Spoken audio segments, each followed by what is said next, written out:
Dan Orlovsky of the Mothership, ESPN football analyst. You can watch him on NFL Live weekdays at 4. Like a smooth segue from a vasectomy to Dan Orlovsky, who joins us on the program, who has a lot of kids. Dan, good morning. Also a vasectomy. I do have a lot of kids. Oh, you did do a vasectomy. Yeah. Funny story, Dan. So good morning. Great to be with you. We have my wife and I have triplet sons. They're 11 right now. So we have 3 boys. We had the 3 boys. We had gotten to they were 3.5 years old.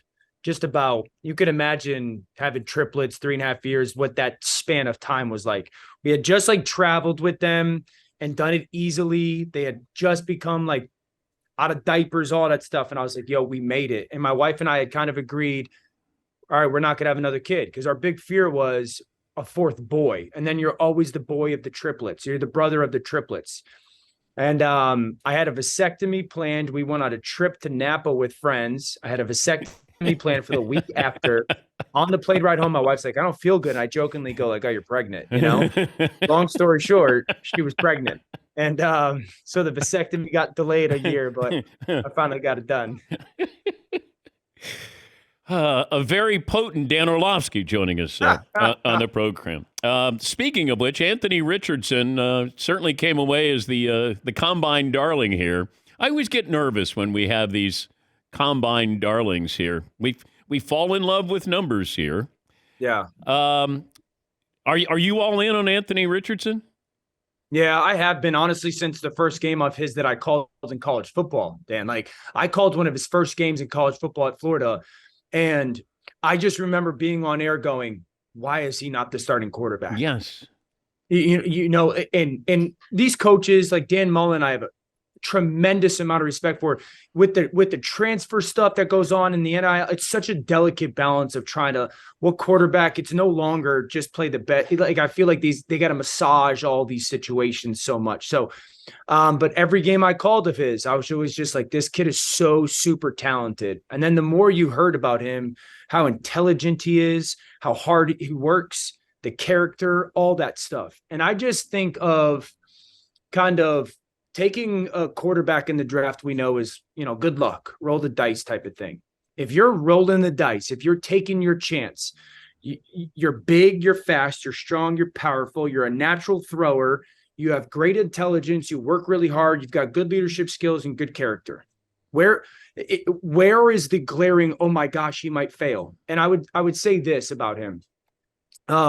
Everyone talks about the completion percentage, right? 53%. If we broke it down, I did this for Josh Allen when he's coming out because I thought that was a crock of crap as well. This is 2 more completions a game. He's at 61% completion percentage. 2 completions a game. We're talking a throwaway. We're talking a missed check down. We're not talking these glaring issues. At least I don't see. And while I understand the combine pause on the numbers, we can't take it for granted either. I mean, what he is incredibly talented. Okay, but you say this and you're going to look at Josh Allen, but you're also using the same kind of comparison with Anthony Richardson. Anthony Richardson plays for Florida in the SEC, and Josh Allen lost all of his receivers there that last year when he was at Wyoming. So I can't buy into those comparisons between the two. Florida had very little talent this year. I mean, I'm not. Well, they didn't have Wyoming talent. They had better talent than Wyoming did. Josh lost his receivers after his junior year there. It was, but I mean, this is a kid who, 1, new coaching staff with Billy Napier. 2, so he's learning a new system. 2, their number 1 receiver was, I think he was the transfer from Arizona State. He's not going to go play in the NFL, or unlikely. I mean, I don't think he has a single offensive. I don't think Anthony Richardson had a single offensive player skill-wise outside of ETN's little brother that is going to be an NFL player. Well, we know Josh Allen didn't have that. Correct. But Josh Allen wasn't playing against Tennessee and Alabama and Georgia. And I mean, Josh Allen wasn't playing against those guys either. So that's well, I understand that. We're talking, having very little help in the SEC conference. Okay. But you see that his player comp is Josh Allen? That's for me, yes, because that's where I think the path is. Like that's where and I think Josh. Well, what I liked about Josh coming out of school was Josh was a very loose thrower. Like it wasn't tight. That's why I keep saying he's a very natural thrower. Like, you know it, Dan. You better watch a guy pick up a ball and throw. Yeah, he was born to do that. I think Anthony has that natural throwing motion. Okay, who takes him? Who should take him? If you were advising, you would say, this team, take him. Yeah, I'll give you three. I think Indy, Houston, and Carolina should very much so be taking him. Dan, I said this morning on Get Up. If you're an AFC team and you don't have a really, really, really good quarterback, what are your chances in the next 8 years? Yeah. With Patrick, Josh, Joe, Justin Herbert, Trevor Lawrence. I mean, what are your chances with those teams? You got, those are five. I'm not even putting what Tua becomes. Lamar situation. So if you're Indy and you're Houston, you're sitting there going, if we don't have a really good player that is physically talented and can go toe to toe with those guys, what are our chances? No matter what our roster is. And then Carolina, just because I think I could put any of these quarterbacks in Carolina, Dan. I just think it's a tremendous situation. It's the best situation for a rookie quarterback to go into this year. So I could put any guy at that spot. Would you take Richardson over Bryce Young? I wouldn't. If I was the general manager, I wouldn't. I think Bryce is a uniquely skilled player that has all the attributes that you look for. Like, I think Bryce, the only way Bryce doesn't become a very good pro is because he can't hold up. And that's a real thing for people. Like they're going to say, yes, we're okay with it, or no, we're not. And I understand that. If you're in the no, I'm not camp, if you're not okay with his size, then you probably take Anthony. If you're okay with his size, because his tape is the best and most impressive tape since Joe Burrow's tape in college. He's the guy that does the most stuff where you go, that's what it looks like since Joe. But are you a believer in product of your environment that you're going to, can he hold up in Chicago, or would he be better served playing half of his game indoors in Houston or Indy? I mean, I think any quarterback is better served than indoors. You know, I think so. I definitely would say that, yeah, that's probably the benefit. And here's the big challenge for you, more than the weather, Dan, is if you're an organization that you think you can draft and develop good offensive linemen, then you're in a good place, because you're going to keep them clean. And I've said this, go watch his Texas game. Just go watch that game. Yeah. Go watch the Tennessee game and watch how much he operates in very small spaces, and count the amount of big hits he takes in those games. I understand it's the different level in the NFL. I get all that, but just watch him move. And it's almost in the Lamar conversation a little bit. How Lamar doesn't take massive shots because of his short space, just feel and awareness. Bryce has got that as well. I don't think he has to play inside, but I think it's a benefit, sure. Derek Carr and the Saints, it looks like that could be close to happening. Your thoughts about that? Yeah, I always felt like the news from this morning of the Derek Carr leaning towards the Jets was a Jets kind of gamesmanship thing. Hey, Aaron, we need a decision here to get the ball rolling on this. I think Derek's a good player. The Saints. Oh, you think the Jets were playing? They were trying to toy with Aaron Rodgers? Yeah, let's go. We need the time is of the essence here. Okay. That's what I thought it was, a gamesmanship play, because it just had seemed that they were attached to Aaron forever. And I knew Derek, wanted to get a decision done. The Saints, I think of the last week, and it might be a little bit of a different number, because I think they have reworked some contracts, were $55 million over the cap. Yeah.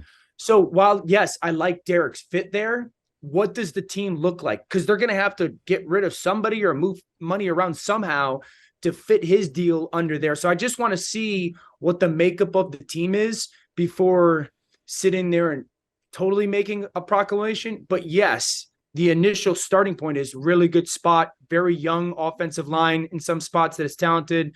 Olave is a superstar. So there's initially the like of that fit for sure. Yeah, I get it. And you're going to the NFC South, where he's immediately the best quarterback in the NFC South. But Totally. that's not saying too much. Will Levis was talking a good game. He's got a cannon for an arm, and he couldn't wait to show it off. Did you come away impressed? I expected Will to throw it really well. The only thing that I get with Will is this, and I like Will. I talked to Will. He's obviously a Connecticut kid. I'm rooting for him. Like I said this on the shows last week. I would play a couple specific clips of his game from last year. Like there's a clip where he misses some throws, and my naked eye, when you watch it, you're like, man, that's a bad miss. And I would want to play the play for him and just say, hey, tell me about what happened on this play. And I think you'll gather so much information from how does he see the field? What is he looking at? What is he being taught? How does he process information? Does he throw his receivers under the bus? Does he throw his coaching under the bus? Because there's some misses on tape where you go, that looks weird. And I want to know why that ended up looking that way. And then I think, for a guy that he's a little bit different, or like the contrast of the Anthony Richardson for me, because Anthony for 6'4", 240 is loose. It's kind of Josh again. Like for as muscular as he is, he's loose. Will's a little bit stiffer. He's a little bit stockier. And I think, that messes with his lower half and upper half being connected and rhythmic. He's going to have to work really hard to gain rhythm in his passing game. Super talented and can throw it with anybody. I just think you want him to grow with the rhythm of the pass. Always good to talk to you. Congratulations on the vasectomy. Thanks, man. Yeah. Glad I got it done. Played basketball the next morning. Oh, you did? Yeah. Just tough. Connecticut kids are tough. You know that. Do you know, I told Louis Riddick about you with your 40-yard dash. He did not know that you cheated to make yourself seem faster when you were recruited by UConn. Louis barely talked to me in Indy last week at the Combine, so that's probably the reason why. Well, his Combine numbers, I think he ran a 4.740. Louis? Yeah, at the Combine. That's pretty good for a safety, right? I don't know. He's embarrassed by it. He was like, do not bring that up. Cut a leg off for 4.7. But what did you run when you made it a 37-yard dash? I ran 4.8. And then at the combine, they just did it this morning. I ran 4.9. I told Greeny, Greeny, that was like 12 years of wearing jump soles to school, ankle weights, running with a parachute on my back just to get to 4.9. So wait, you ran a 4.9 and Louis Riddick ran a 4.72.